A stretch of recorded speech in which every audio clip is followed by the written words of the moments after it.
ne Radio Ramogi, an Martin Onyango.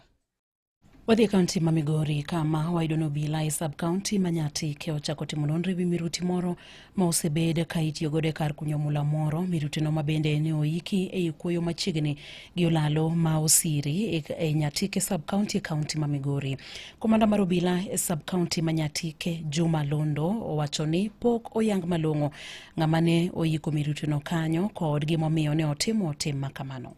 Tulipata report kwa Samaria Mwema kwamba kuna kiwaya ameona kwa bridge nyekundu ambayo anaona inatoka chini ya mchanga. Tulikuja tukaona ni kweli, tukapata waya inatoka chini ya mchanga kando ya bridge, na hapo kaamua tuite wale wanaohusika kuangalia. Kaita timu ya bomb disposal na timu ya ATPU from Migori. Pokuja wakaona na waweka mikakati yao vile wanaelewa, kapata kwamba ilikuwa ilipusi zimewekwa chini kando ya bridge. Wameweza kusitoa kwa utaratibu, taji habari ili tupate wale walihusika kuweka kitu kama hii, kwa sababu waliweka na nia mbaya kuumiza wananchi. Tusaidiane tupate ukweli.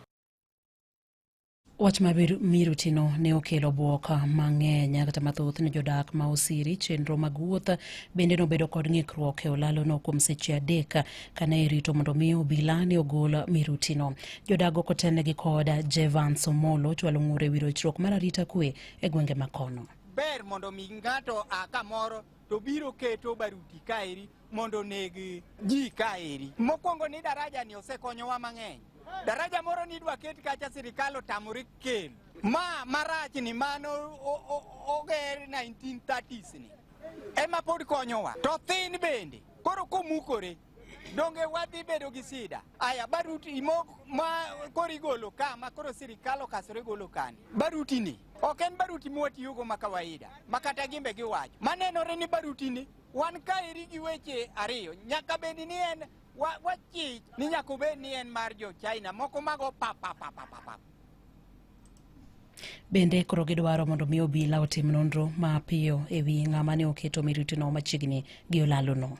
Baruti ma nyaka ne nyuoma ka an gi higa 32. Pok aneno gima chalo kama. To kawuono wuotho chung' kamoro amora. Nyaka joma ne dhi ohala kaka an akwamo kata kaka dhi ameny onge. Koro wakwayo sirikal mondo ketnwa